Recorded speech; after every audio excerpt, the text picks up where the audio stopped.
There's a perk in Call of Duty which has got players' blood to boiling point more than any other. A perk so frustrating to come up against that even uttering its name sends shivers down the spine of OG COD players. It really needed no introduction. That perk is Juggernaut. Those of a nervous COD disposition may want to stop watching now, as we're about to take a trip down memory lane and analyse the horrors this perk has caused. Juggernaut is the evil twin perk of stopping power in COD 4. Stopping power makes you do more damage, but Juggernaut gives you more health. So naturally the weaker players, including myself, would be tempted to join the dark side. If you're a player who can't take 2 steps before dying, then why the fuck wouldn't you want a boost to your health? Maybe then you can start limiting yourself to just 30 deaths per game. Major improvement already. So as you're pondering over your second perk choice and read Juggernaut's description, increased health, you can't help but think, fucking too right, I'm gonna go for that, mate. Describing Juggernaut's effect as increased health might just be the biggest understatement in history.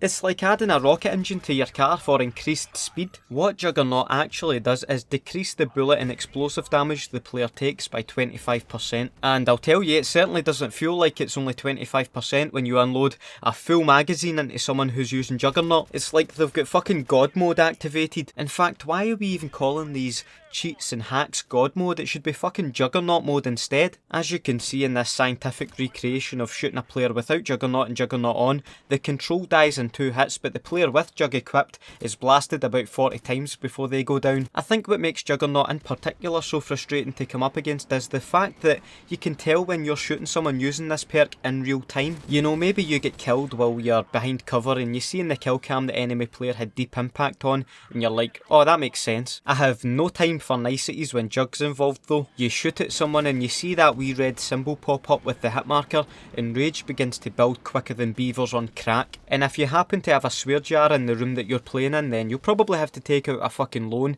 just to pay your swear debt off if you get killed in an engagement with a Jug user. Especially if you shot them first, and then it's only a matter of time before the police show up at your house for a fucking noise complaint. Anyway, that's all for the suckers who aren't using Jug to worry about. If you're sporting this perk, then it's plain sailing for you, mate. Just walk through enemy teams as their bullets get miserably dissolved by your body. Also, you don't really have the cheek to get angry about being killed by a Jug user while you're using it, although don't let that stop you from raging. Tell you what you can be raging about though. Getting a Juggernaut hitmarker while sniping, that could cause all out mutually assured destruction if the wrong people get dealt with this one. Picture the scene. You're going for that epic YouTube sniping montage finale shot. You execute the spins like an Olympic gymnast, line up the shot perfectly only to receive a big red pile of shit on your screen. Or maybe you just shoot the most random no scope ever just to get a Juggernaut hitmarker like this guy. You what? You what? You what? You what? Did you see that? Disappointing. As frustrating as Juggernaut may be, it was decided that it'd be a good laugh to bring it back for a second year running when Call of Duty World at War was released. And aye, I know, I always find a way to fit this monster of a class into each of these videos.